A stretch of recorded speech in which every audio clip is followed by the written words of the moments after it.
మీరు ఒక సిట్యుయేషన్‌లో చావు దాకెళ్ళి బతికిన పర్సన్ అని అవును. ఏమైందసలు? మొన్నే రీసెంట్‌లీ ఒక 3 మంత్స్ బ్యాక్ హెల్త్ బాలేదు. అమ్మకి షుగర్ ఉండే.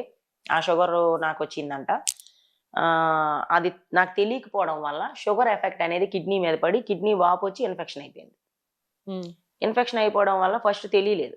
తెలియక ఒక మంత్ 1,00,000 ఖర్చయింది. తర్వాత ఒక 1,00,000 అలాగలాగా అంటే బాగోలేదు కదా అని ఊర్లోకి తీసుకెళ్ళాము.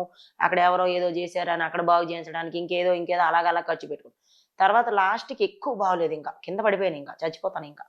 అలా నొప్పొచ్చేసి దొర్లేస్తా ఉంటే అప్పటికప్పుడు హాస్పిటల్‌కి తీసుకెళ్తే సీటీ స్కాన్ రాశారు. సీటీ స్కాన్ జేస్తే సీటీ స్కాన్ జేసేసి ఇంకా మొత్తం ఇవన్నీ ఒక్క ఇంజెక్షన్ అంటే భయం నాకు. అలాంటిది బాడీ మొత్తం ఏంటంటే అన్నీ పెట్టేసి ఐసీయూలో పడేశారు. ఇమ్మీడియేట్‌లీ కిడ్నీకి స్టంట్ ఎయ్యాలి, సర్జరీ చేయాలన్నారు.